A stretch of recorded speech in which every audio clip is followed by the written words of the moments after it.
right, Yep. so it's doing its thing, and I'm gonna go back so I can see you. Okay, so welcome. So I want to give just a little bit of history so everybody knows how we got here. So last year, Nzinga, raise your hand, Nzinga. She put out an email that to Hampton alumni and said, hey, a lot of us write. Why don't we come together at the bazaar? Because at Hampton's homecoming, we have a bazaar where people sell everything, a lot of paraphernalia. Mhm. But she said, let's come together at the bazaar so we can sell our books. And so we're like, yeah, that's a great idea. So we all came together, sold our books. I think it initially was 70 plus authors at the time. Not only that, but we raised money to give 2 scholarships to students. They had to write an essay, of course. And so we got that together and we gave $2,000 in scholarship, $1,000 to 2 students. And we had this fabulous time selling books at homecoming. So this year we said, what can we add on? So that is when we decided to bring together people who are in the industry to talk to authors, to talk to others about writing. So we have a wonderful experienced panel here. And honestly, I hope you have already read their bios, because forgive me, I'm not big on saying da da da da and going through a whole lot of bio stuff, but I like getting to know the person as I ask the questions, and hopefully you will get that information as well. Because if we spend about 10 minutes about who they are, we'll miss an opportunity for you to get some of the answers that I'm sure you're here to get. Okay.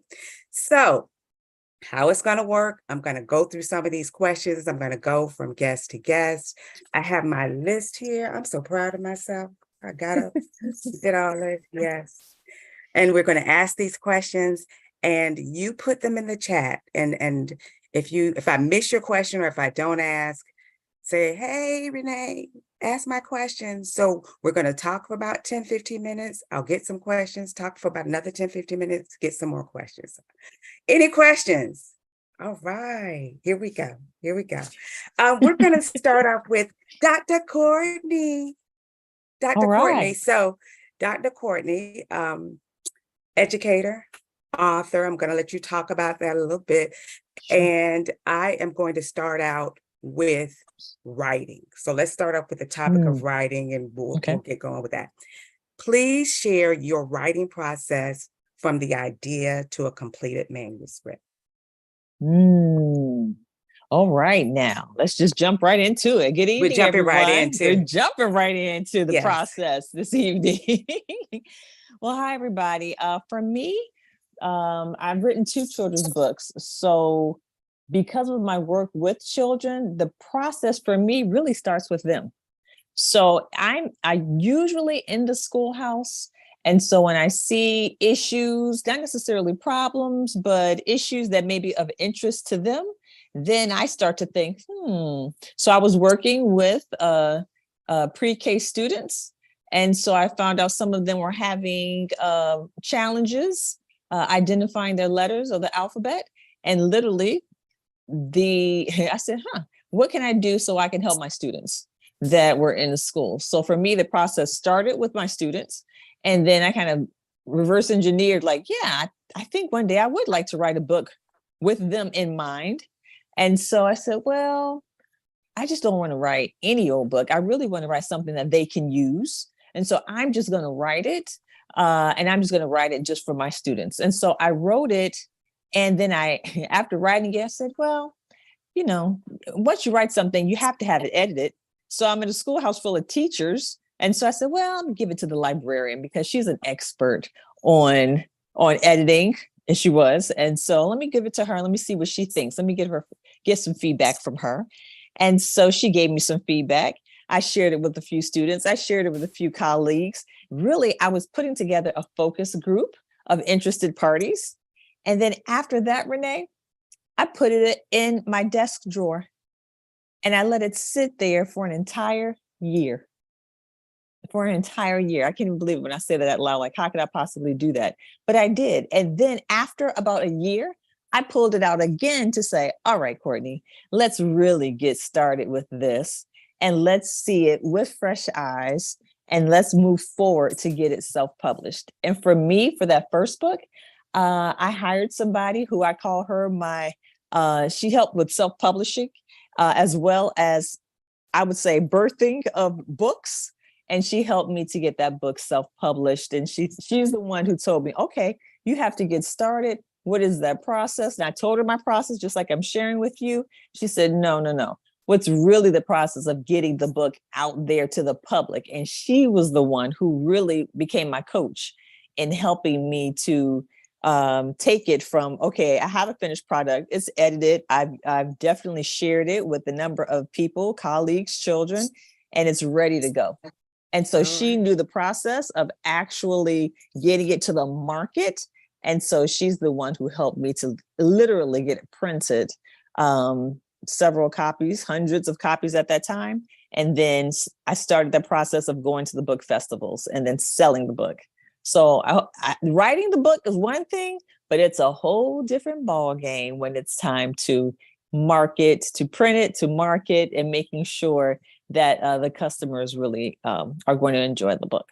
All right. Thank you very much. So just so you know, you heard her process for writing. Okay. So let's say the writers out there, you've done it. She took time with it. She edited it. She's let it sit for a year. Then I know what most people are going to be like, how do I get an agent? How do I get an agent? I know that's what people are asking. Why do I do that? And so, Regina, that's where you come in. But before I want you to start telling me about that whole process, I have two really good quick questions for you. How did you go from being an aerospace engineer to an agent? And you have to talk about you flying planes and dresses. Okay. And then those two things, I'm like, huh? And then we could go into like, how do you get an agent? Okay, go ahead. Because I know that's what people are asking. Raise your hand if you want to know. Like, I know people want to know. So I'm just going to go ahead and put it out there. Okay, go ahead. Okay, I'm going to make this quick. Okay. So I actually, it's a good transition because an HBCU, Howard University, was a part of the transition from me going from aerospace engineering to working inside a publishing house. I had a summer off. I had just finished my program at Ohio State University in aerospace engineering, and I was getting ready to go back to school because while I was in college, I was working at NASA at the Goddard Space Flight Center. And my mentor there said, at that time, I wanted to be an astronaut. And she said, if you really want to be an astronaut, you really need to go back and get a specialized degree. So I had this summer off before I was getting ready to start my master's program.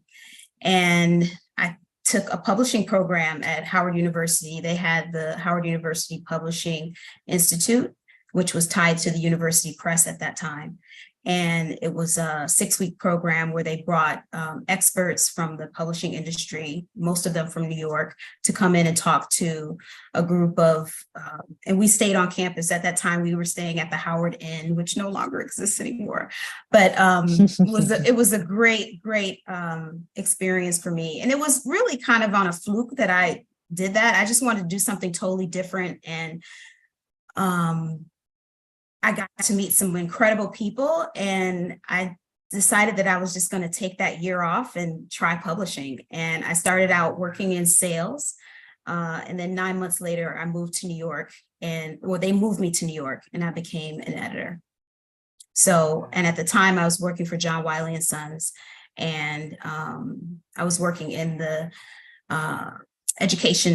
educational books. So I was helping to develop engineering textbooks, which was great. I loved it. Loved it. Yeah. And then I left Wiley and went to McGraw-Hill, and I worked on the trade side of publishing computer books. And it was during the time when computer science was just starting to like really blossom. I think at Wiley at that time, they just had a Pascal book. And so I built out their entire list of computer books, and then left and started my agency. Oh, nice. So, and the flying piece is at Ohio State University. University, I had a colleague or peer, he was in there. We had the aerospace engineering program, and we also had an aviation program. He was in the aviation program. And when we met back up in New York, we were like, we should do something with this. And so we started a flying club, and we bought a plane, and we take kids up flying. It's a lot of fun, So for the last, maybe 10 years or so, we do these programs, except for during the pandemic, where we take kids up 2 to 3 times a year, and we have them write about their experience. So it's a lot of fun. It's how I marry engineering, aviation, nice. and publishing. Yeah. That's very nice. All right. So what do I do as an agent? And let me add to that, because I know a lot of people here are self-publishers, right? Sure. So, and I just want to get kind of real about it. What are some of the do's and don'ts of that? So what do you do as an agent? And let's hear from someone who's traditionally published, so who works with traditionally published authors. So I want to make sure everybody understands that you have self-publishing, where the author takes on everything. And then you have traditionally published authors who go with companies. All right. So Regina deals with traditionally published authors. And so sometimes you'll get, I'm sure, submissions from self-published authors. What advice? So I hope that's not a lot, but I think that might. Okay. So I'll first start with, and there's actually another space. There's the self-published, there's the hybrid, and then there's the traditionally published. And when you say traditionally published, you're thinking like corporate publishing, right? The big 5, HarperCollins, Simon & Schuster, Hachette, Macmillan, and so forth. So let me just start out by saying what I do as an agent. As a literary agent, I represent the rights of the author and the author's content. So when you look at a book, if you think of it as content, you're trying to figure, as a literary agent, I'm trying to figure out how many different ways can I sell this content? And those different ways are considered rights. So the first right generally that comes to me is to try to sell the book to a mainstream publisher. So those are typically the domestic rights. So those are the rights to be sold here in the United States. I'm also interested in trying to sell world rights and translation rights. So that's taking your content and trying to get that book translated into as many different languages as possible. The other thing I'm trying to do is to try to sell audio rights, ebook rights, although audio, print, and ebook now typically go directly to the publisher. They want to do all those rights. I also do book to film. So I'm taking the book and trying to sell it to Hollywood folks for television rights or film rights. And then if you're lucky enough, like Courtney mentioned that she was working on she had done a children's book. A lot of I'm very, very much interested in taking the children's book content and trying to sell the rights for merchandising. So the sheets and the toys and the games and all of those other things that can be derived from the original content. So as a literary agent, my role is to be a fiduciary. So when you think about the word fiduciary, you typically think about, you hear some of the commercials, I'm a fiduciary, so I'm invested in you and I don't get paid until you get paid. And that's kind of the same thing as a literary agent. If you come to me with your content, one of the reasons is it can be very challenging to get a literary agent is because the investment, we're tethered together. The author and the literary agent are tethered. So if you don't make any money, we don't make any money.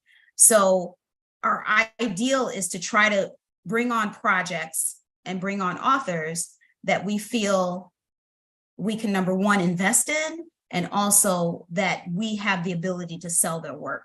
Because if we don't sell it, we're not making any money. And a lot of the literary agents, at least pre-pandemic, are based in New York City or in that tri-state area. And as you know, it's very expensive to live in this area. And so we work strictly on commission for the most part. And so let's see, so we're a fiduciary, we sell rights. The other thing we do as literary agents is when your material comes to us, our goal is to try to make sure that it is packaged in a way that a publisher is going to see it as commercially viable, meaning that they're willing to invest their money, time, energy, efforts, marketing dollars, and so forth into making this product something that can go out into the marketplace. And so oftentimes when people send the material to me, I'm doing some editorial work, I'm doing some tweaking, I'm helping them build out their proposals in a way that's going to make it sticky. So the editors and the publishing house will be interested in it. And then once I sell the book to the publisher, I also negotiate the contract, and I follow you through the entire life cycle of the book process. So not every agent will help with publicity and marketing, but typically I try to make sure that any affinity groups that I have relationships with, I'm also trying to make sure that my authors are able to tap into the community of their readers in all different ways.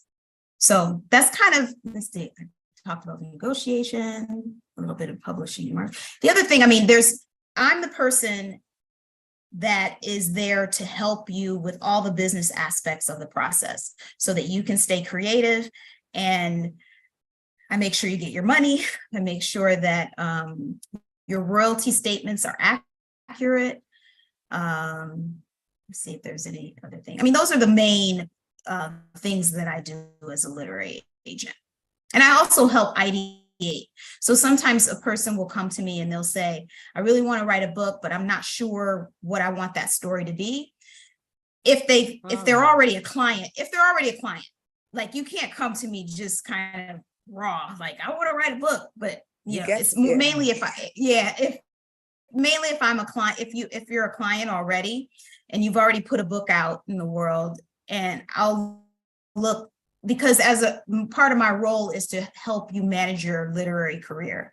So if you came to me with an idea, and I have access to other things that are going to be published. So if you came to me out in that with kind of that same topic or that same category, let's come up with something else.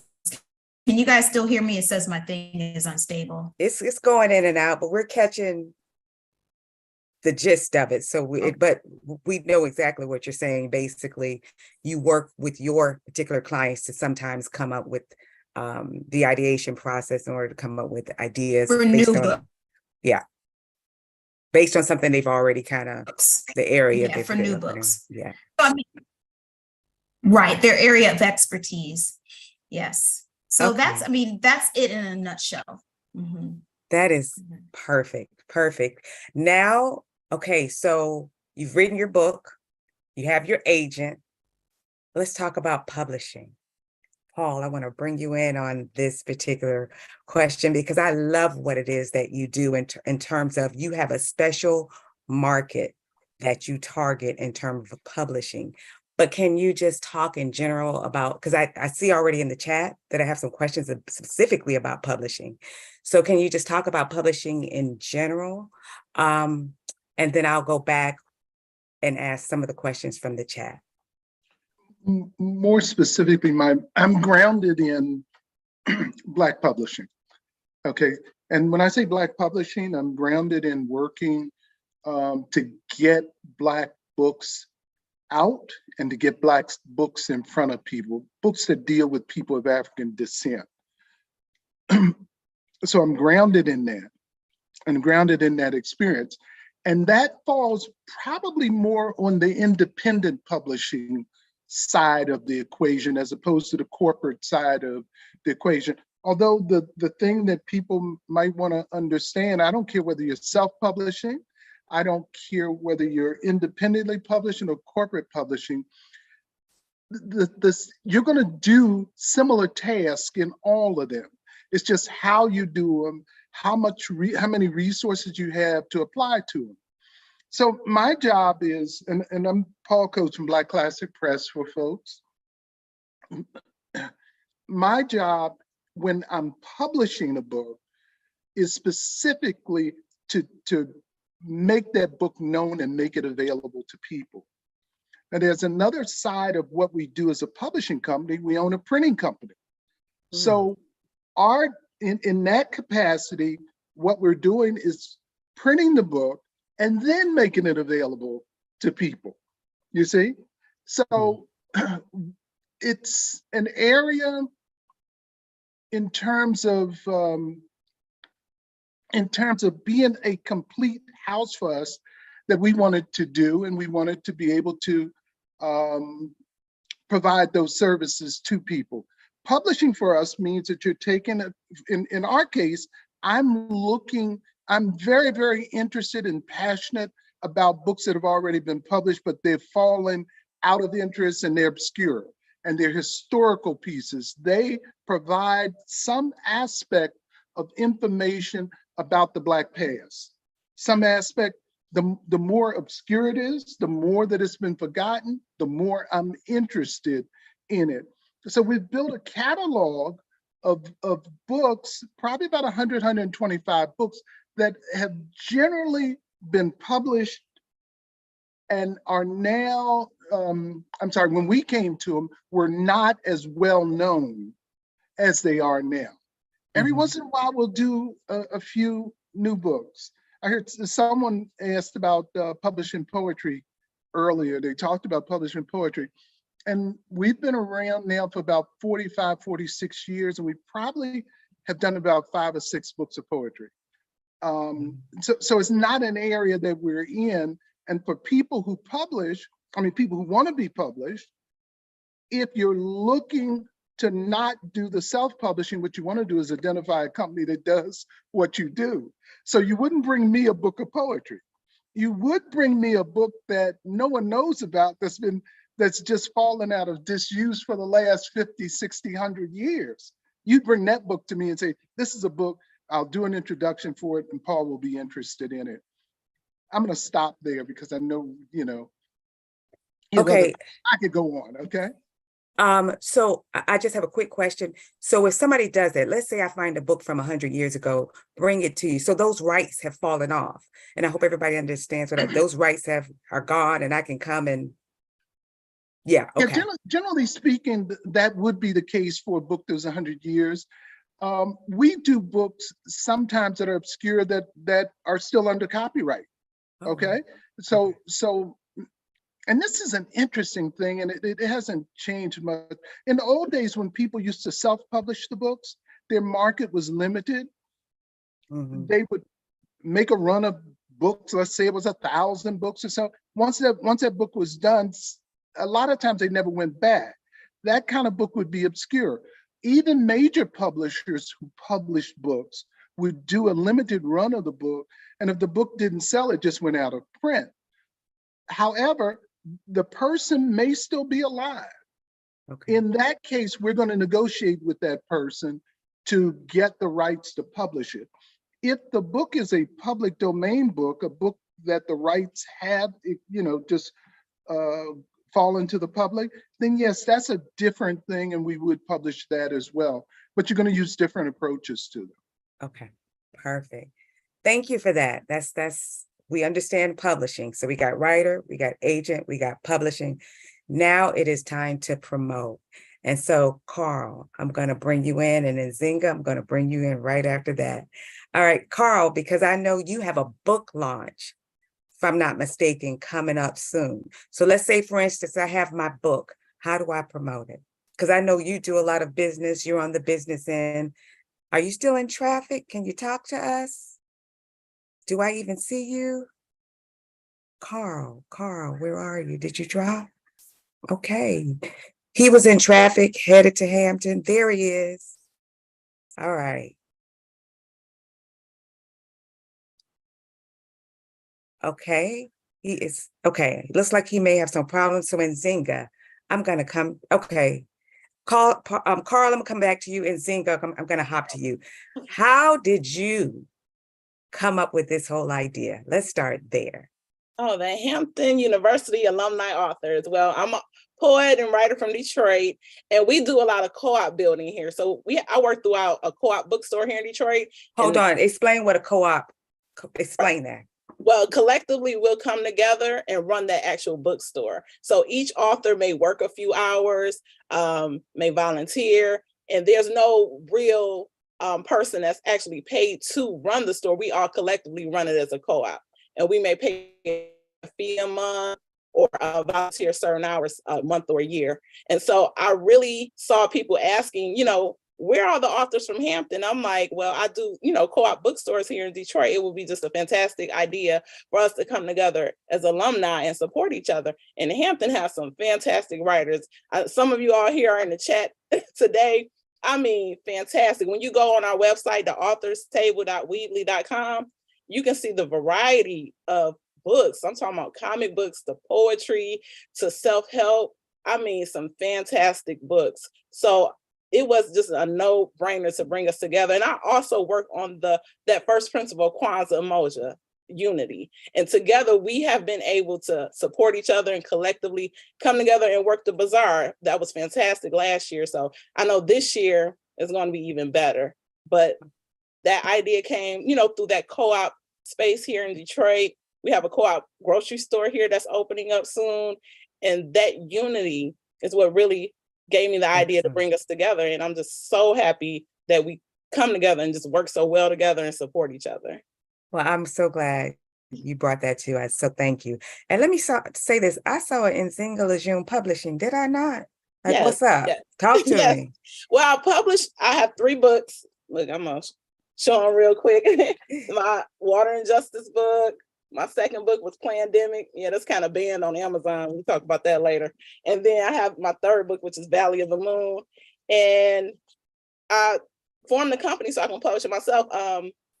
It's really hard to get published as a poet. It's a very unique market. So I just published my books myself. And then there are younger poets here in Detroit too that I wanted to help write and self-publish and teach them how to put their books on Amazon, and they collect their money, themselves. So that's how the Nzinga Lejeune Publishing came about, forming an LLC, make sure I copyright everything and, writing my book. And that's how the publishing came about, publishing myself and me working through each step so I can really understand that publishing world, because it's very big and it can be very challenging. But if you know step by step what to do, going to maybe like a bigger publisher, you can understand, the levels and the steps. So I got you. So you mimic what the big boys do.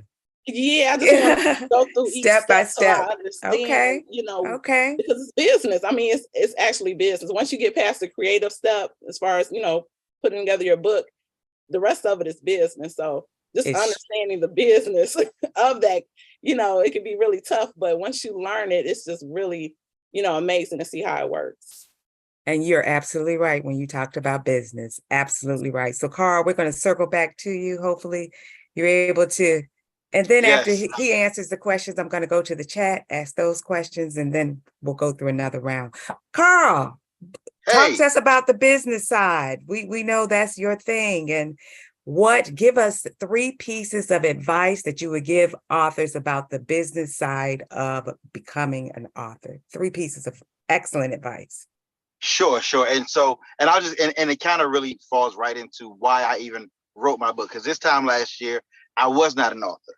But I had started to write the book, but, I said, what, I'm going to finish this by Black Friday, 2022 and get it out there.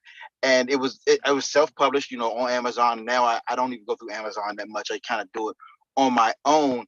But the goal was, because I am an entrepreneur, I'm a business person, I'm a business solutions architect. It was, where is my audience, right? What do they need? What do they want? Even for them to come to me, like, how do I build my perfect customer? And so I said, if they're able to get through not just the whole book, if they're able to get through chapter 3 of my 7-day business plan book, then they can come and work with me. And I know that they'll have success in their business. So this actually was really a business card for me. More than anything, it was to get the authority, of course, the bestseller tag that people want to get on Amazon, which is great to do. But it was really a revenue, kind of like a lead magnet, for lack of a better term, that gave credibility. Yes. So one of the things about books, and all of these authors know this, is as soon as you're published, you have authority in many people's eyes.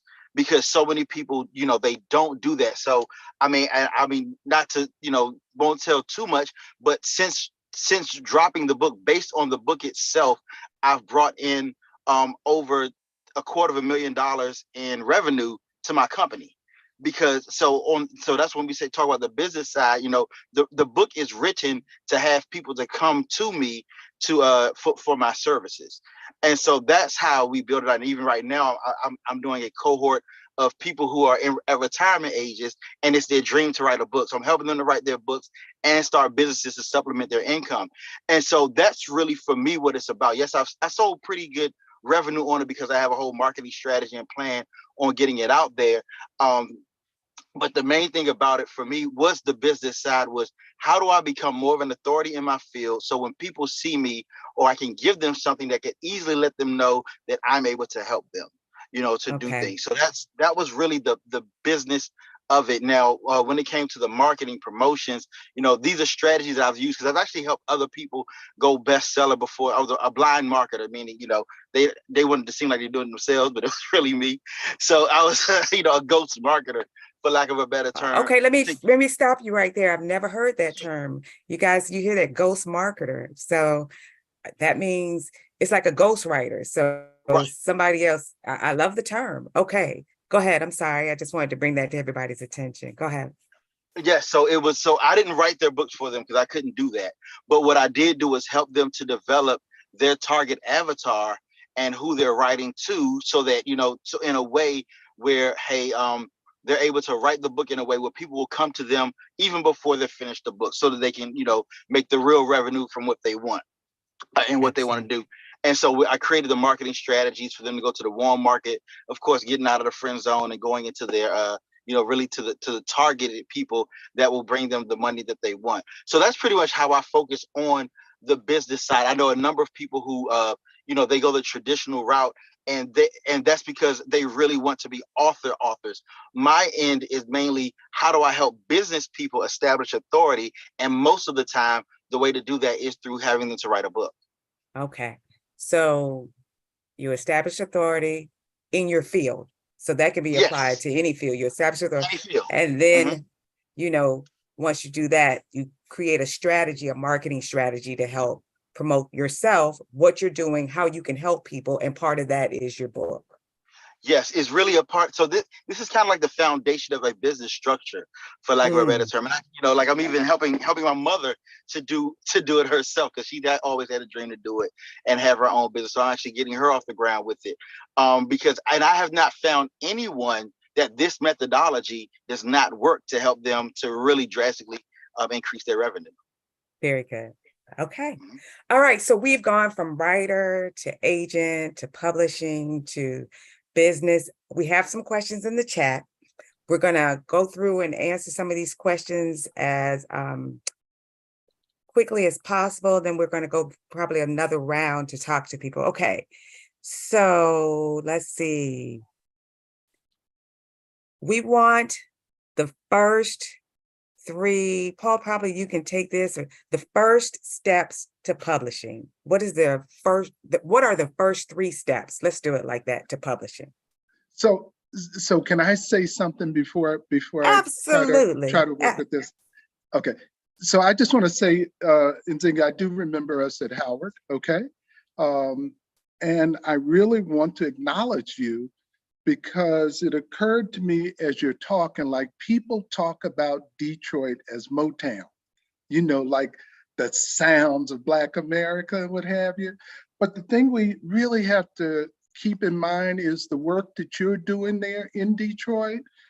Detroit really is the heart of independent Black publishing. You see, that's where Broadside was founded. That's where Dudley Randall and Broadside gave birth to Hakeem Mahadabuti, who gave birth to me, okay? That's where the sister named Naomi Magid Long was, okay? With her Lotus Press. So when we talk about publishing, and we talk about really independent publishing or self-publishing now, Detroit is like our joint, okay? And there were a whole number of other publishers, independent publishers, that came out of Detroit, very, very independent. So I just want to do that shout out to you and Alright. and Detroit. Okay. So the thing, and Regina probably can jump in on this even better than me, because I'm like nuts and bolts on stuff like publishing. People come to me, and I told you, like, we print. So we print for literally all of the Black publishers in the country, but we print for a lot of independent people as well. Like Carl is saying, well, he's done with Amazon and stuff, and a lot of publishers, self-publishers, come to us after they're done with Amazon, and we print for them. Okay.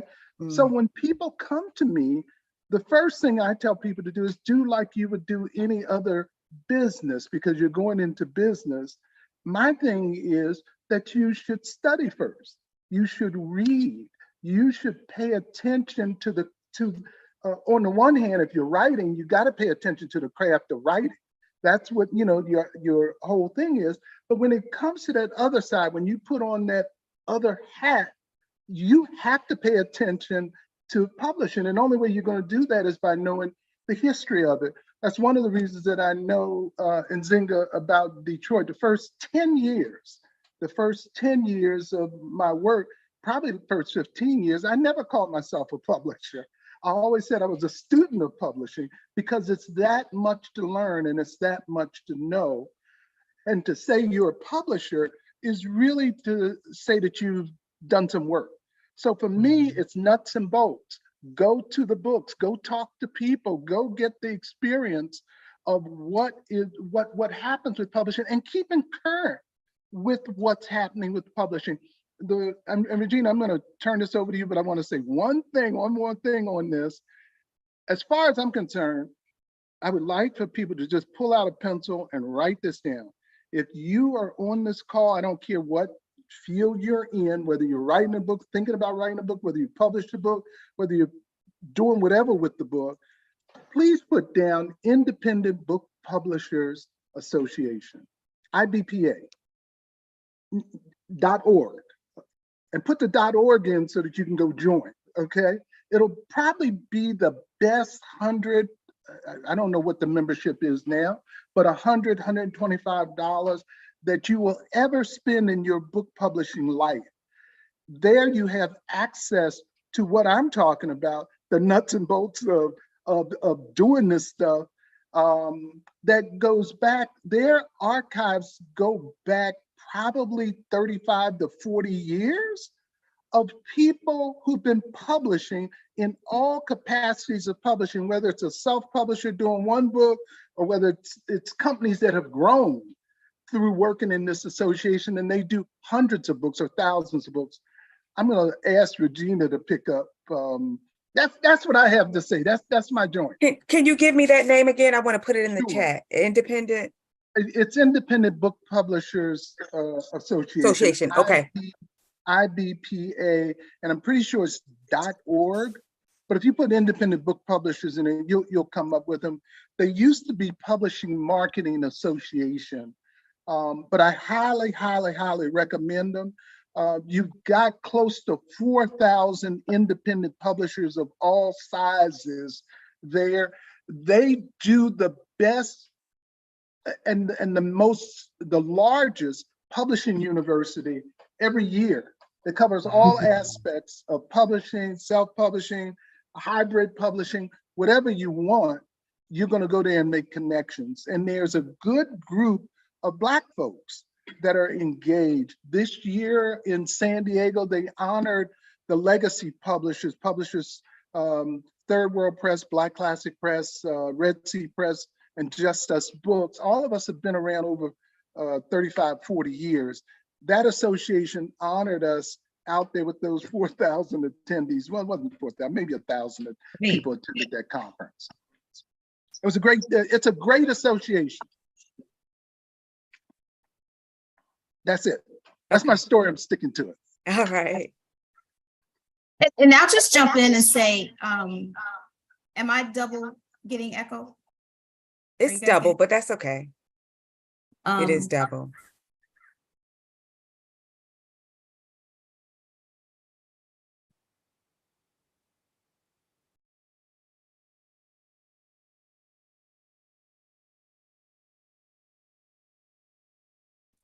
I just wanted to show you all this book, How We Do It. Can you see that? I'm going to put it in the chat. How we do it? Right. Okay. So this book was published in July by HarperCollins, and it's a collection of Black writers of all different types. Hold on a second.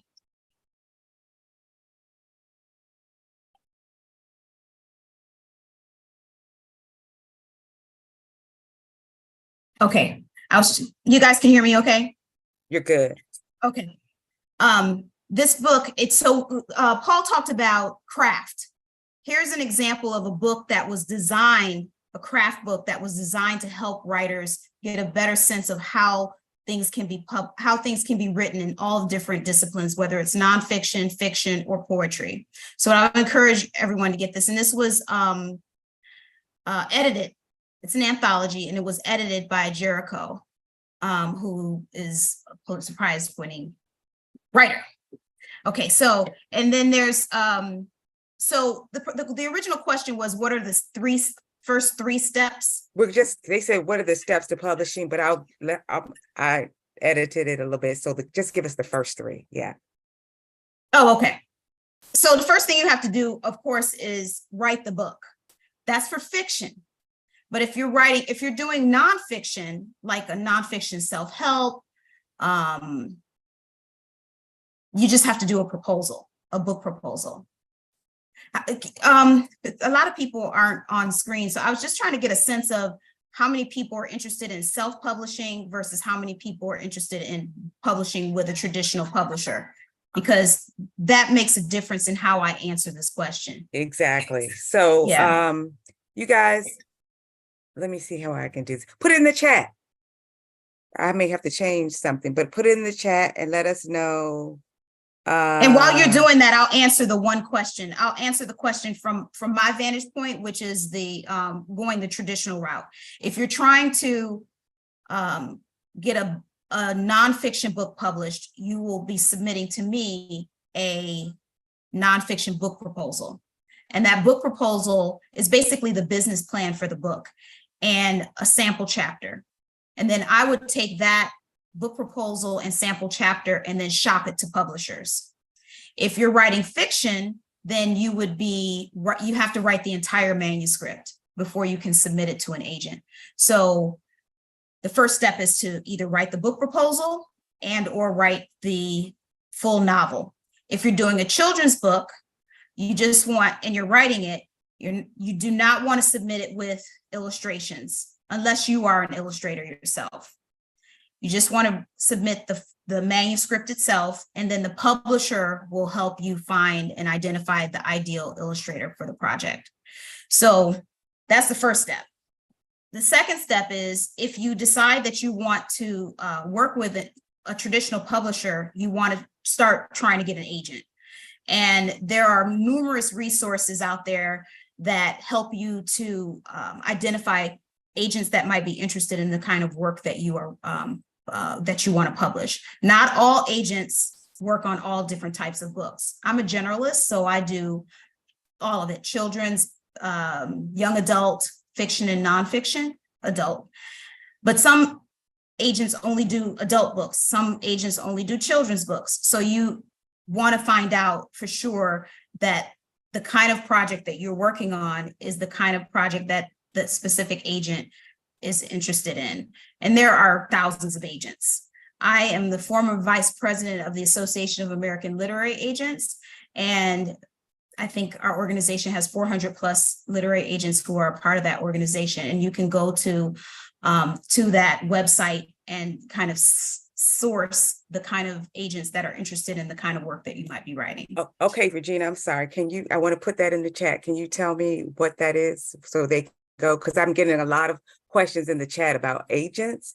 And so if you can just give me that information, I'll put it in the chat and you guys can go ahead and follow up with that. What's it? Link to the organization, alitagents.org. I'm sorry, say it one more time. It's in, I just sent it to you. Okay, perfect. All right. Thank Yeah, you. I just sent it to Okay. you. Oh, I see it. Yep, I see it. Yes. Thank you. And yeah. And so,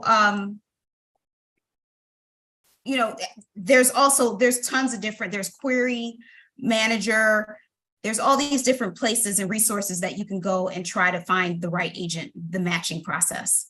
But this is the AA Lit Agents or the Association of American Literary Agents is the organization that sets the canon of ethics for literary agents to follow. So all the agents that are on there are legitimate. So it's a great place, a good place to start. Once you have gotten an agent, then the process of working with your agent to try to get your book picked up by a publisher. Those are the first 3 steps. The first 3 steps for self-publishing is write the book. I encourage you, before you start to get it, the process of putting it into the business structure is to get, and I think Courtney talked about this, focus group. Make sure that you get other people to read your material, read your work before you start the process of trying to get it published. Because you'd be very surprised that what you think is like perfect is generally not. And even if it is perfectly written, there might not be a viable audience for it. And you might want to tweak it based on the feedback that you get. And you can have some friends and family be a part of your focus group or your beta readers, but you also want to have outside people read it. And there are numerous resources online for getting feedback on your work. And there's organizations that you can become a part of to get fellow readers and peers to read your work. Are you guys familiar with Wattpad? I've heard of that. Wattpad started out as a kind of a place where people could put their samples of their writing and get feedback on it. Thousands and thousands of people put their work up there, and they do get feedback on their writing. That one's kind of an open source type space, but there are, like, if you're writing children's books, you can join SCBWI, and I'll put that in there too later, Renee, which is the Society of Children's Book Writers and Illustrators. And there are, they have people who are part of that organization who will read and give you feedback on your work. So that would be the first thing. Write it, get feedback, and then you want to figure out what your business plan is going to be for the book. Before you start going to try and find a printer, you need to make sure that you are thoroughly invested in the business side of this, because you may decide, you know what, it's going to take too much energy and effort on my part to do this myself. So I might want to participate with a hybrid publisher, or I might want to go the traditional route. Now, a hybrid publisher, they're very helpful because there's so many aspects of being a self or independent publisher. But if you're working with a hybrid publisher, they take some of the weight off of you. So they might help you with editorial work. They may help you with cover design. They may help with helping to get the book placed in distribution areas like the Ingrams of the world. So you have to first put your business plan together to decide, okay, where am I going to need the lion's share of my resources? And am I willing at this point to put this much effort in? Because it takes a lot. I think they said the average book only sells less than 500 copies. And that's both traditional and non-traditional. So if you think about all the work that it takes to put the book together, you want to position yourself as great as possible to be able to get more units than that out into the world. Very good. Yeah. I think that was 3.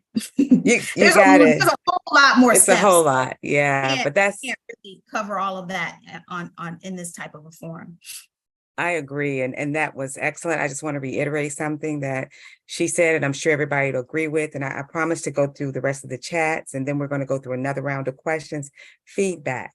When you get feedback, you guys, please try to sit and hear what's being said. A lot of times, and I get it. I've been there. I don't know what they're talking about. I get it. but you have to listen to what people are saying in terms, especially if you're hearing it more than once. Keep that in mind. Two, business, business, business. And it is so true.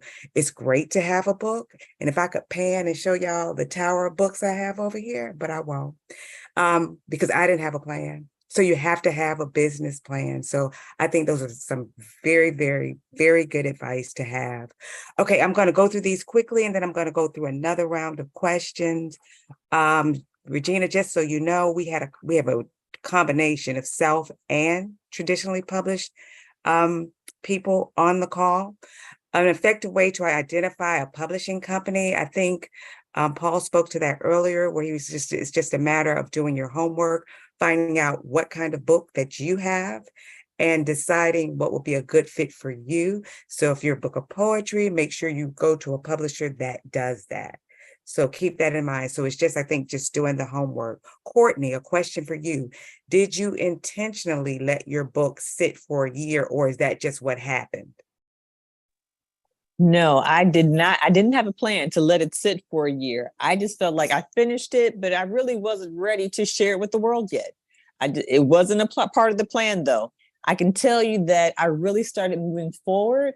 It was right after January 1st, 2010, I think. I said, okay, it's time. This is the time of the year when you set goals for the new year. And so that was my goal, to self-publish my children's book. And that's how A is for Anacostia came about. Mm-hmm. Excellent. Thank you. Mm-hmm. I'm going to throw this question to Carl. What are some different ways to market my book before it's released? If you can give us 3 ways to market your book before it's released. Sure. One of the best ways that I found, and it was already even touched on, is that focus group, right? When you give people a kind of a sneak peek at what you're going to do. And I'm always very transparent when I do say, hey, look, this is draft.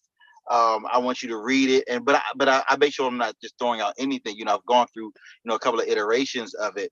And I put that out there. I get people involved in the process so they become my marketers. If you have people that are part of what you're doing from the ground up, they feel like they have a certain efficacy in the success of it, and they're willing to, promote it, put it out there like that. The other thing is, again, I will just bring people along in the process.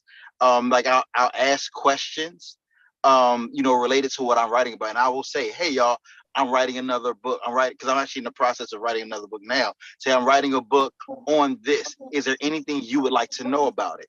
So, and then and when I'm getting ready to launch, I'm extremely transparent. I say, I want to go bestseller, and I want you to help me to do so.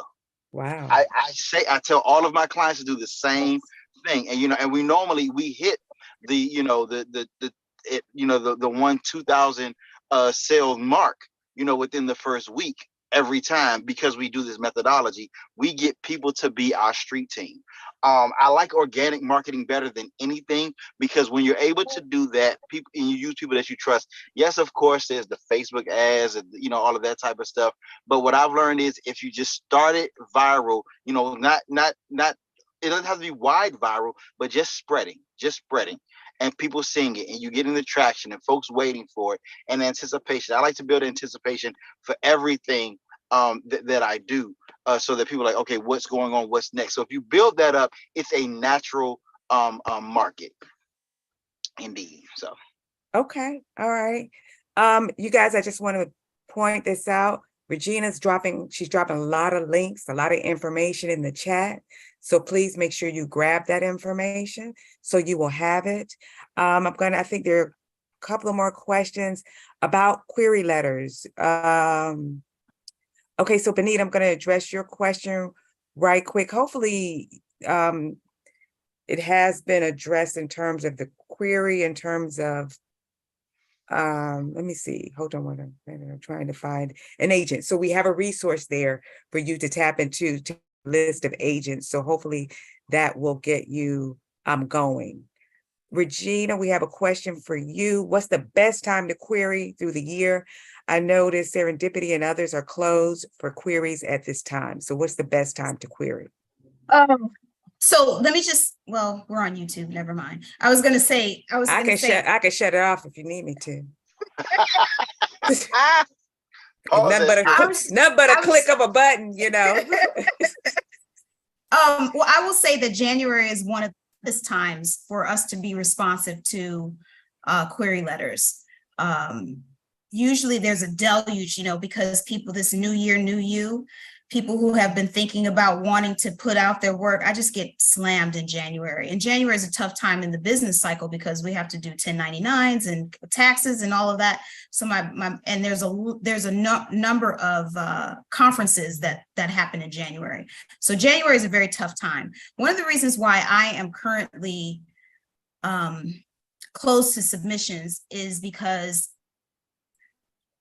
there was a period of time where we were getting like hundreds and hundreds a week.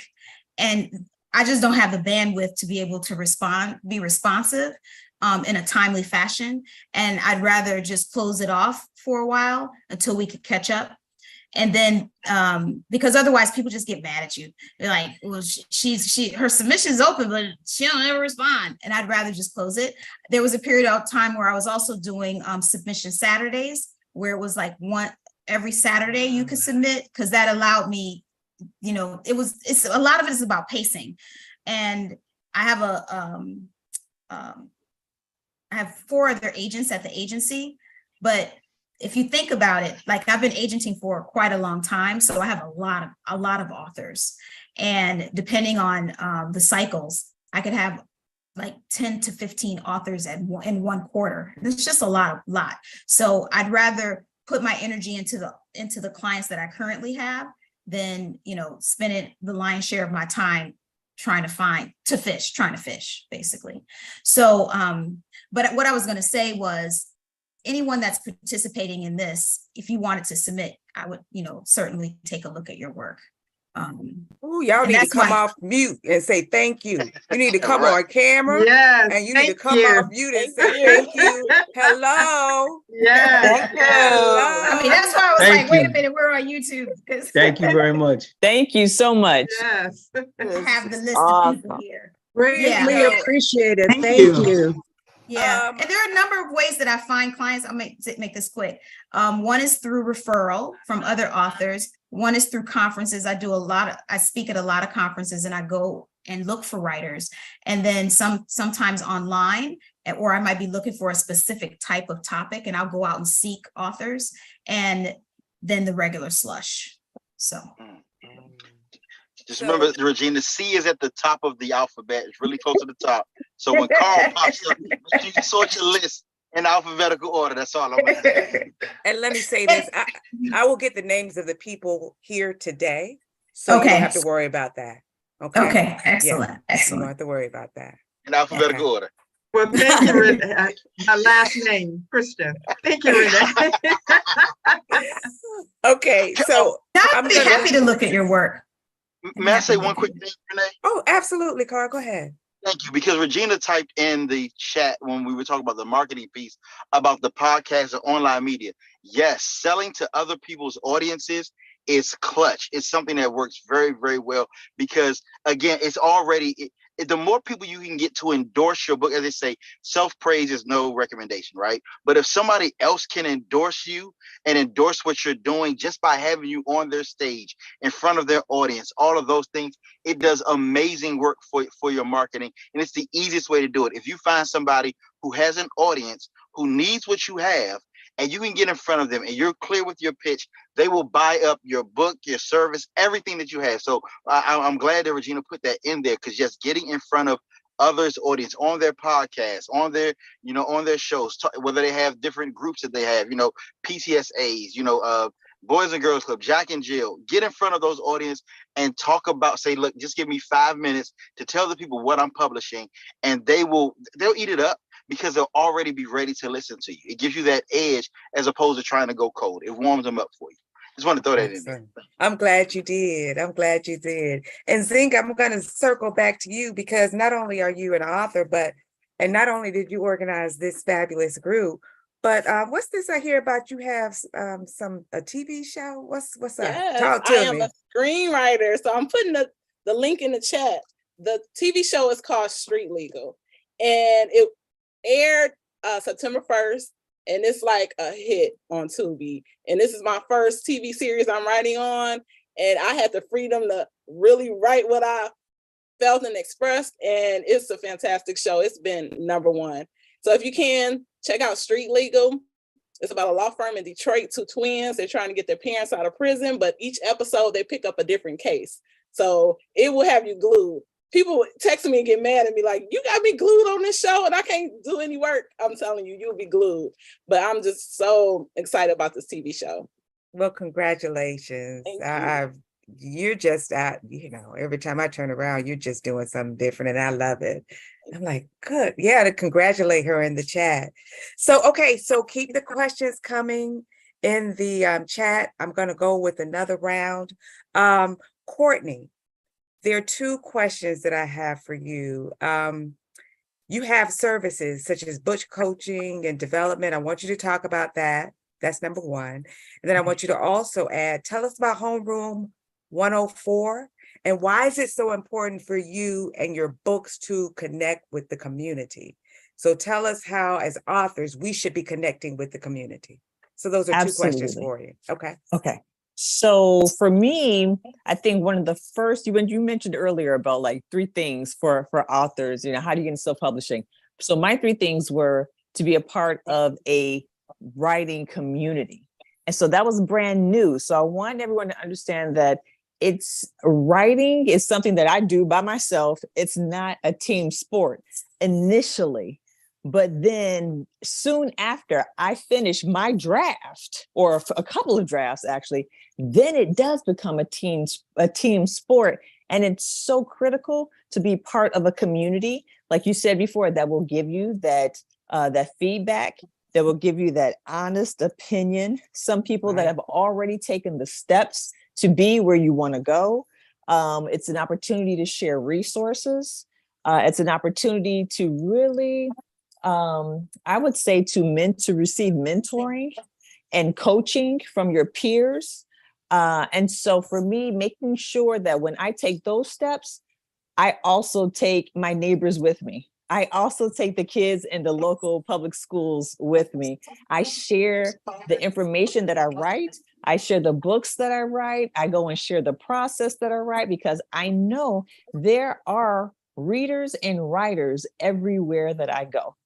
And so I couldn't be anywhere without a pen and paper and some books. And I know people of like minds are there with me, whether it's in Anacostia in Washington, D.C., or it's on the south side of Chicago, which were the themes in both of my children's books. And so it's been very helpful, because I, as an educator, I never want to go to school and just take from that schoolhouse. It's an opportunity for me to give back. It's very much a foundation of me being a writer. Excellent. Excellent. Okay, thank you. Now, can I just want to add one more thing, Renee? No, go right ahead. You asked me about Homeroom 104. I did, yes. Okay, so that came about because, again, of that community of writers, almost everyone I spoke to said, you're not by yourself. You are a company. You're not selling one story, or you're not selling one book. This is an opportunity to grow and sell many books, not many books of just that one topic. Like for me, A is for Anacostia, my first children's book. But they would say, well, what about the second book? Are you going to have characters that you started with them in A is for Anacostia? Will they continue their adventures? Will they go to Chicago and continue their adventures? Will they go, is it B for Brazil? Will they go and hop on a plane and then travel internationally? Like, how will they grow? And I really would suggest and encourage writers to think not just about the first book, but about the third, about the fifth, because then you're creating this vision, and it's easier to talk to the characters and then have multiple adventures for your characters, because then that turns into T-shirts, that turns into mugs, that turns into plays, to musicals, that turns into relationships and people that you're going to not only talk to, you're going to work with them. They're going to help you plan for years, even decades in the future. And so you need to have a grasp on that business part. I'm just like you, Renee. I didn't have a business plan when I started. I was naive and thinking, oh yeah, just put the book together. I wrote it. I'm done. And it wasn't until Lori Nelson Lee, who is the author of like the Hip Hop Christmas. Yeah. This is her second book coming out, which is fantastic. She told me, she's like, it's just the beginning. It's not over at all. It is just the beginning for you to talk to other readers and writers that want to know about you. And I thought, I'm done. I wrote the book. Here, take the book. And then I'm just want to sit and I want to teach, or I'm excited that people want to read the book. No, it is not that way at all. It's very much a business, and you have to know and how to position yourself. Not so much focusing on the competition with other writers. It's about being the best writer you can be, and there are opportunities for you to become better at your craft. But there's a huge skill set that's very different from your craft that you have to be aware of. Because we're talking dollars and cents and other opportunities too. You just have to be aware of those things. Exactly. Mm-hmm. Excellent. Thank you. Thank you. Can I jump in right after Courtney? Yes, and Carl, because I have a question for you in the chat. Okay. So you answer her question, and then in addition to that, a teaser for your upcoming book. What can we expect? That's the question. Sure, definitely. Okay. Okay, great. No problem. Yeah, and what Courtney was sharing is so very true. One of my clients, she started off with a children's book, turned it into a play, and now she is. It grew so fast. She's from DC as well, and she's now one of the producers, a Broadway producer now.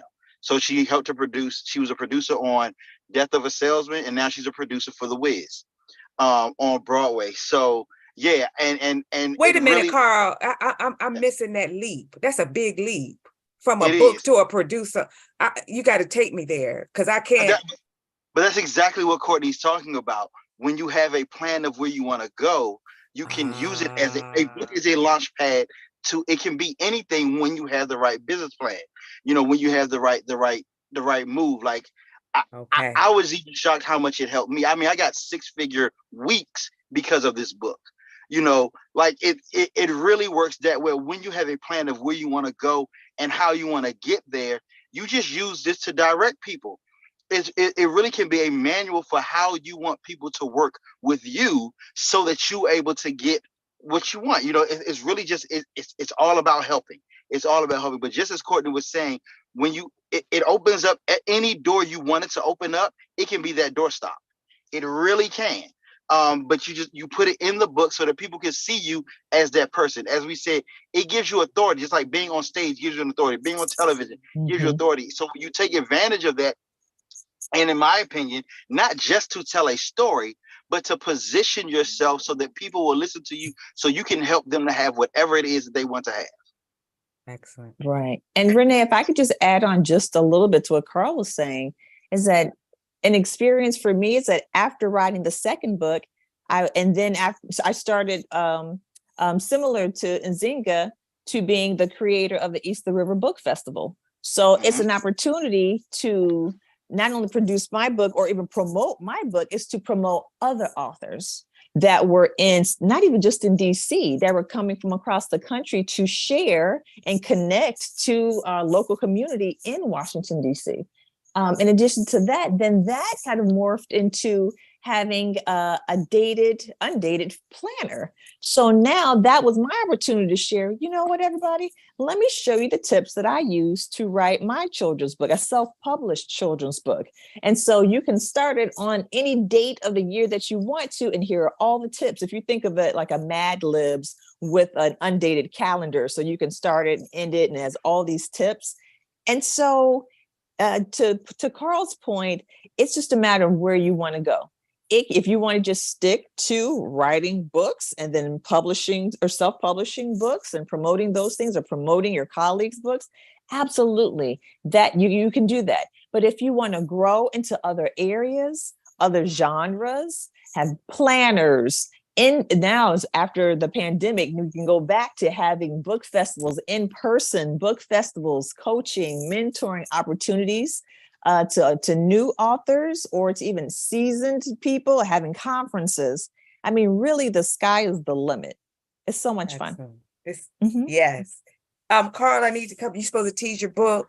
And then Okay. I have another question for Paul and Regina. Go ahead, Carl. So yeah, so a real quick teaser on my book.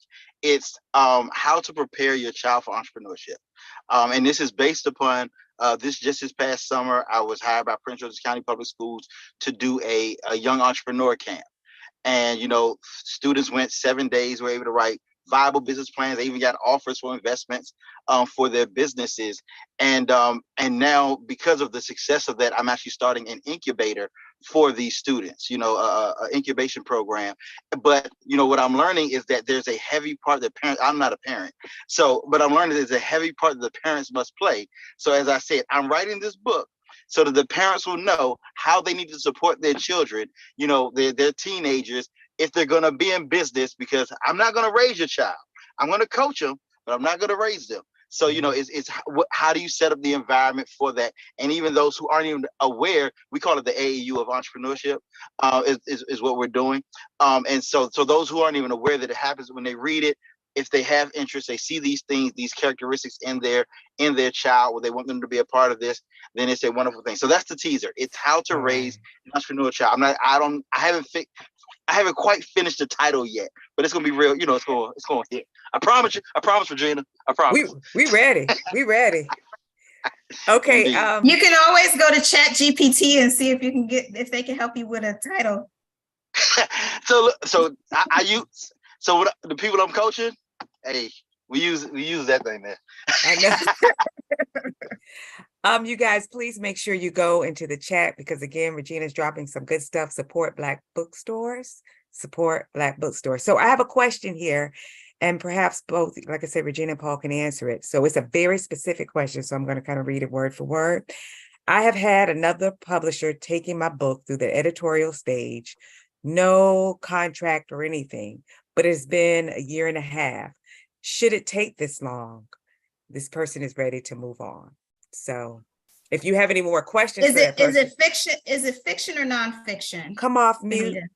Benita, come off mute. So this is Benita Co. It's nonfiction. This is okay. And when you submitted the work to the publisher, did you submit it as a proposal, or did you submit it as a full book? I submitted the completed manuscript. I submitted the query letter. No. Well, how did I do it? I submitted the complete manuscript. Okay, and when they accepted it, did they accepted it and say that they wanted to do some editorial changes to the project?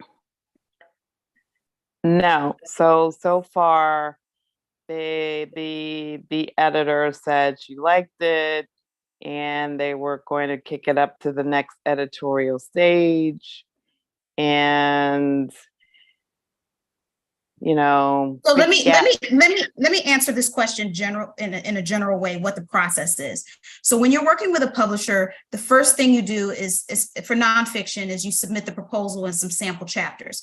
If you have your full manuscript completed, you'll send the proposal along with the full book.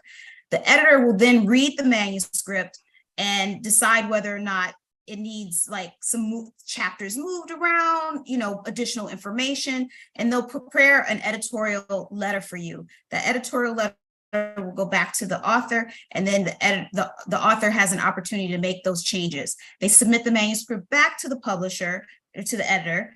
The editor then determines whether or not they feel like it's ready to move on to the next stage. And what's the next stage? The next stage is typically to have the book go into production.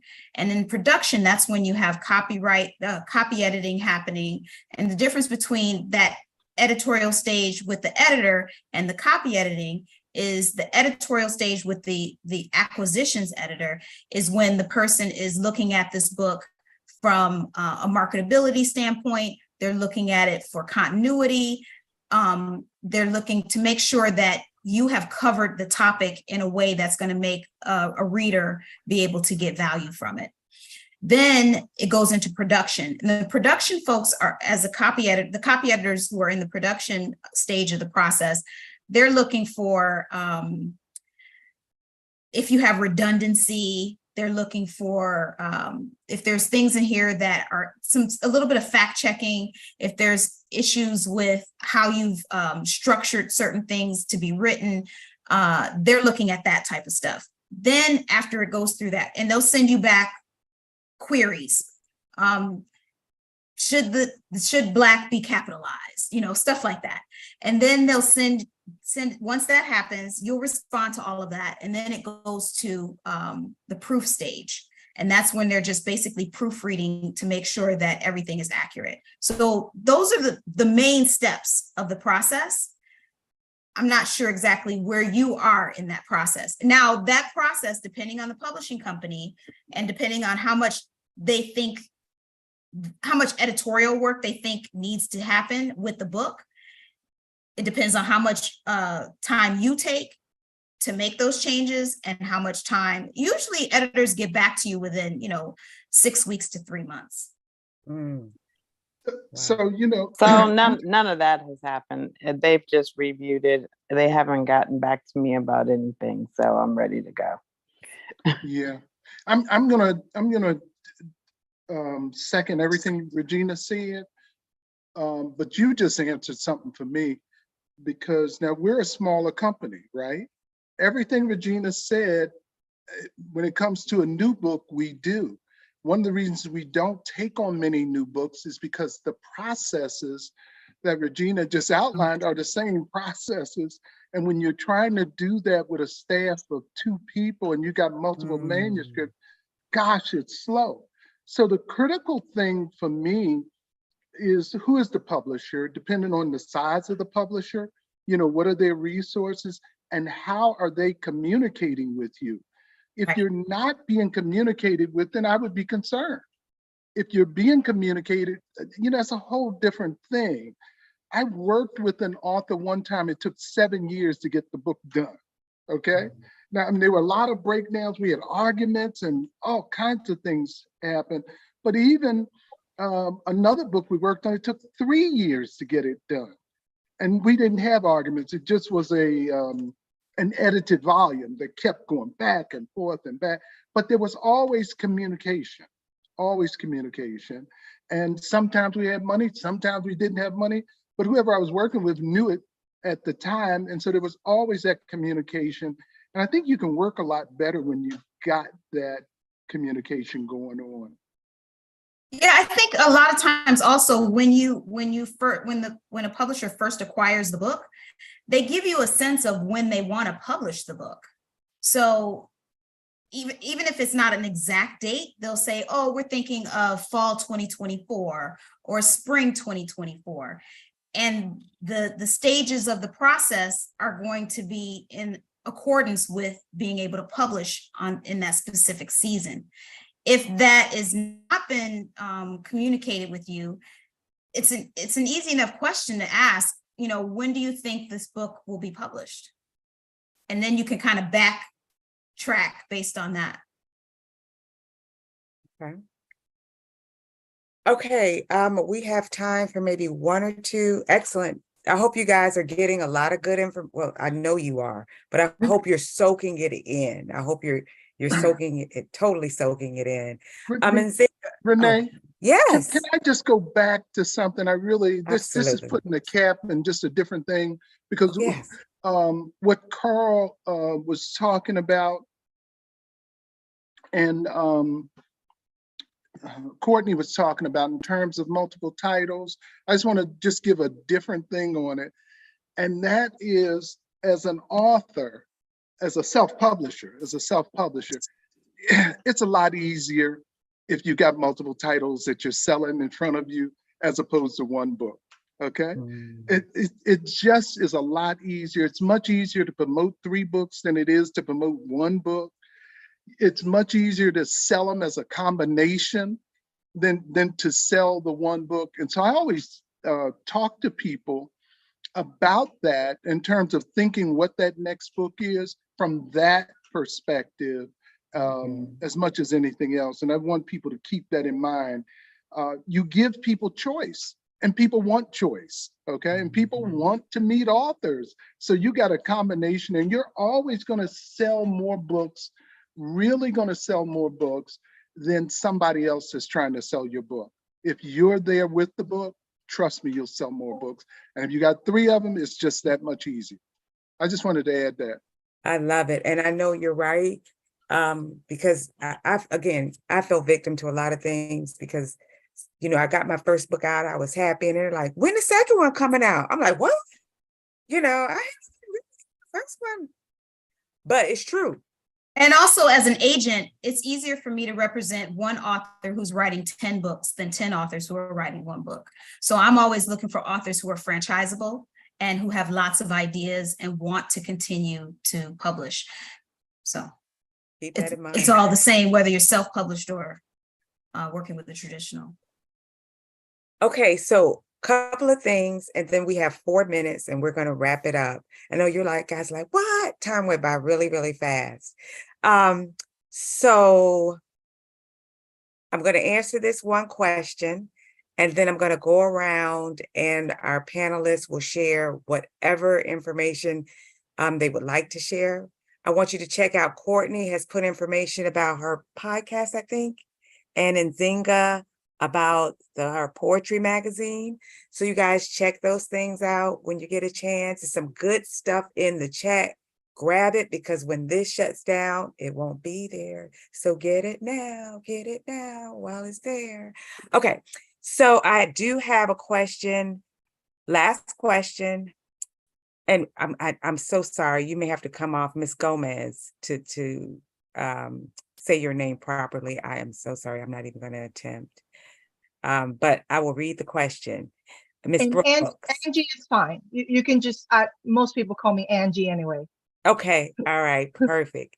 As a Latina and European, Black and Taína ancestry, and mother of 3 Afro-Cuban children.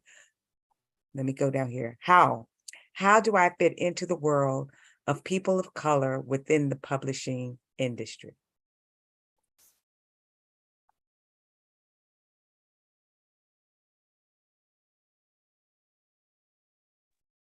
Say it again. Okay, I'll read it again. Where is it? You come off and answer the question, Ms. Gomez. I'll let you answer. Go ahead. Yes, ma'am. Thank you. My question was, and I figured, you know, I would be brave and just ask the right panel, and this is definitely the right panel for it. I wanted to know, as a Latina with European, Black, and Taína ancestry, mother of 3 Afro-Cuban children, how do I fit in to the POC publishing industry? Because if there are folks that should answer that, I think it could definitely be this panel for sure. So you know, sis, if I can take a first crack at it, that's really a sociological question. It's not a publishing question, you know? It's like a question that you have to answer, really, because, you know, it's not about publishing. Where do you fit in publishing? It's like, where do you fit in the world?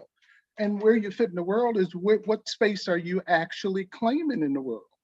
You know, as the person who you are, everybody on this panel that you see has got mixed roots, okay? Mhm. I think all of us have mixed roots.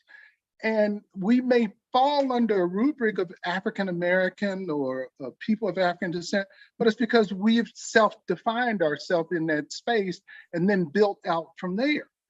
Your question is really a question about where do you fit in society? It's not about books. It's not about where do you know, come up in the routine, because if you declare that you're an African-American, you're going to be an African-American and you fit. If you declared that you're a Cuban, then you're going to be a Cuban and you fit. It's a question that you really, really have to resolve yourself, not for a panel. That's Paul Coates speaking, okay? The great sociologist, okay? Who has not written a book on sociology, all right? And I'm gonna be quiet and let other people take a crack at it. I love it. And No, thank you you for keep your talking. question, okay? Yeah. Thank you, Mr. Coates. Thank you so much.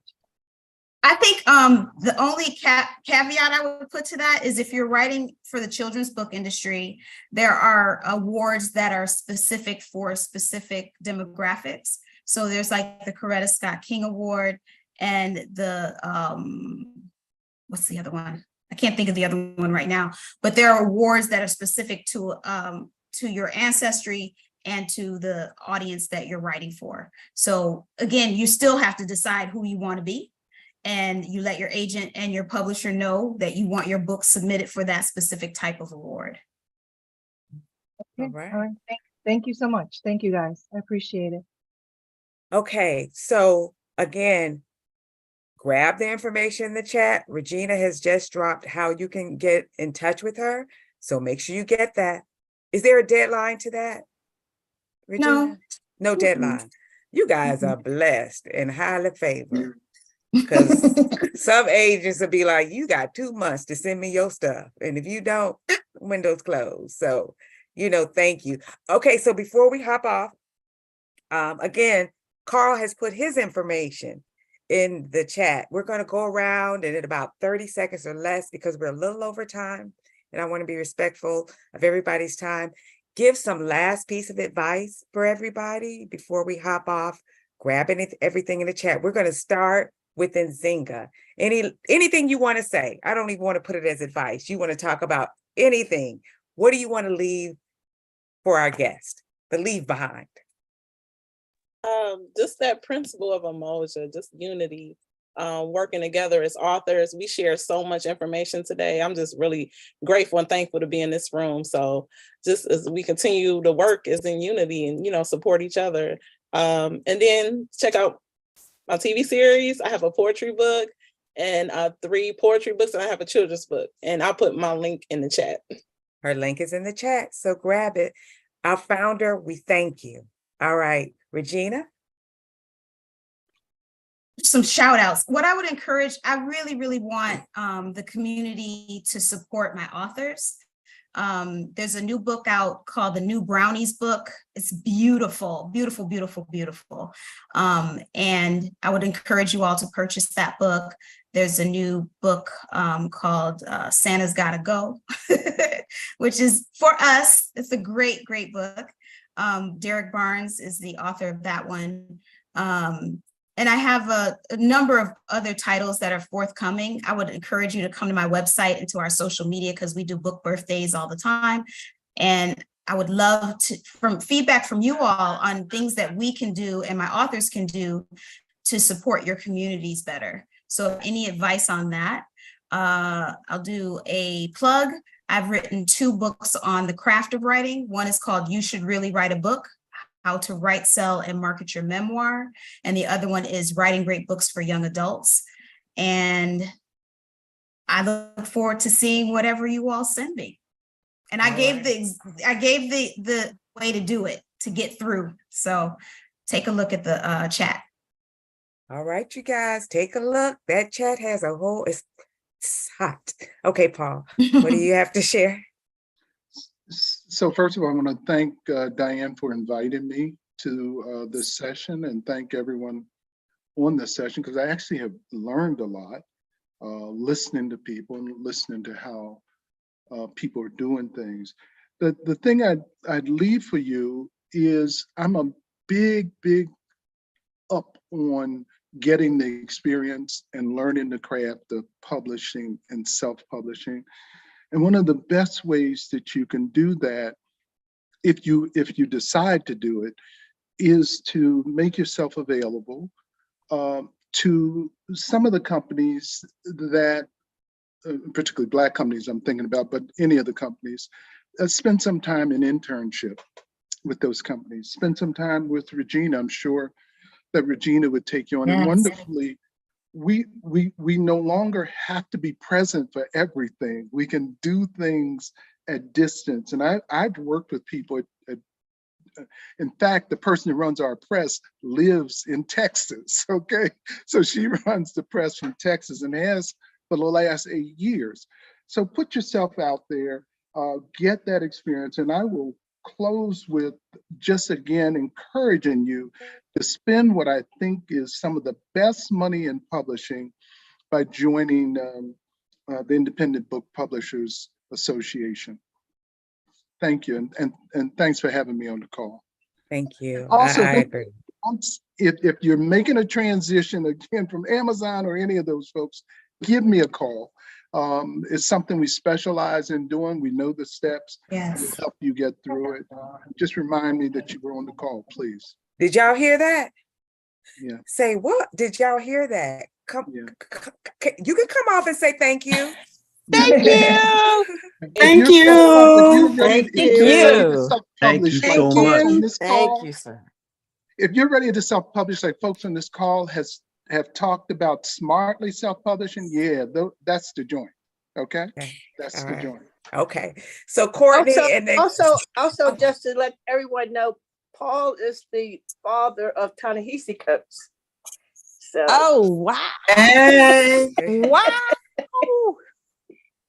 yeah. Amazing. wow. That's amazing. Yeah. And Ta-Nehisi is the son of Paul Coates. Ah, there you go. There you go. He's got That's what I'm calling it. I like that. Okay, so Courtney and Carl, Courtney and then Carl, and then we will wrap up.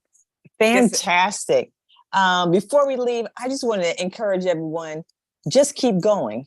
Don't quit. Whether it's writing, you want to self-publish, you want an edit. There's so many different roles that are in the field of just writing, right? So whatever you decide to do, I want you to continue to work towards just a little bit every day. It's those small actions that need to take place before you really hit your goals.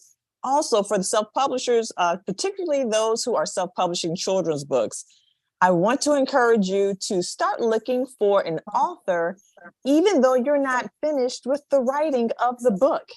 It is an adventure to find authors. That there's so many talented people that are in our world, but there's so many different opportunities to find one. But it's also very, very time consuming if you're interested in writing a children's book and self-publishing one at the same time. And that's it for me. Thank you, Courtney. And Carl, bring it home. Yes. Please forgive me. It's a little, I'm charging my car. And so it may be a little bit noisy out here. But first of all, thank you so much for allowing me to be a part of this. It was wonderful. I got a lot of information from this. As I guess my thing would be figure out how you can help people through your words.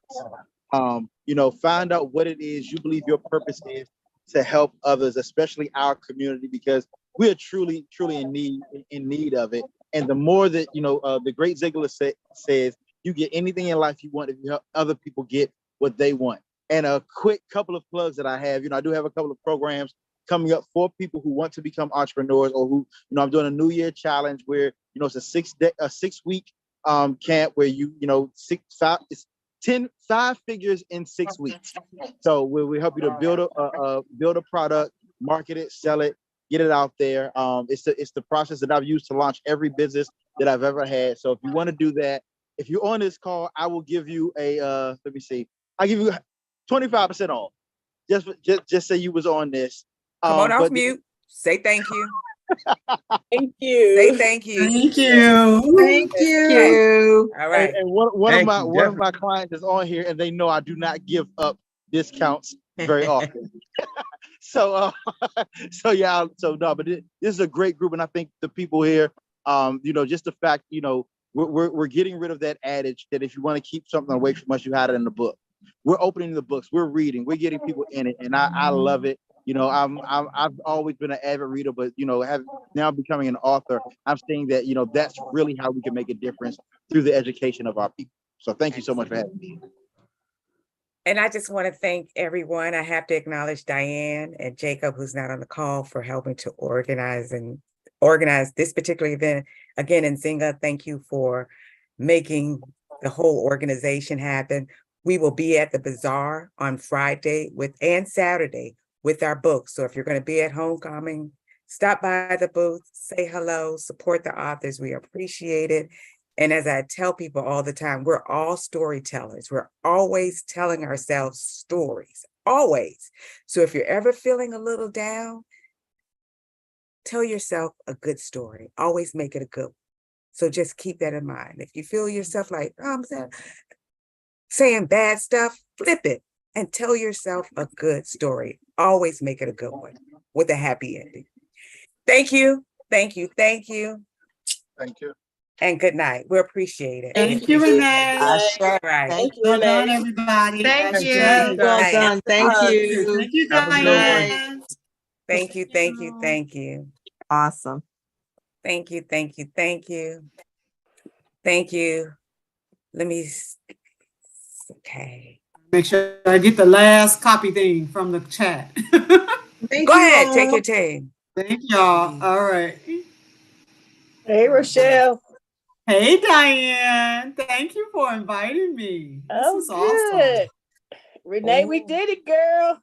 Yeah, girl, I don't know if it played on YouTube. I don't know, girl. I did it. I changed. I mean, I shared it. I don't know. Okay. It said live, but I didn't see us on there. Oh, well, I'm not gonna Oh, worry it's about up it. there. Oh, it's It still is. there. Okay, It's so still how there. okay, Stop I don't, it. how do I stop it? That's the thing. I Isn't don't that know. funny? Well, we'll go off. That's the stop. Okay, let me get this information from the chat. Okay. It's there.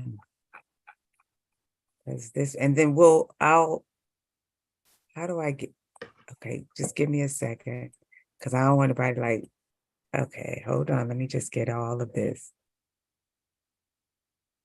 And I think I got everybody's name. That's the thing.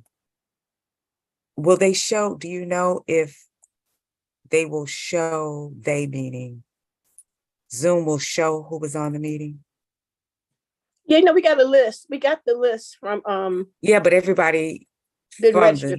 Everybody was up everybody. there. It wasn't registered. Right, okay, so I have all the information. Okay, so what I'm gonna do, I think I have everything. Hold on, let me see. Just give me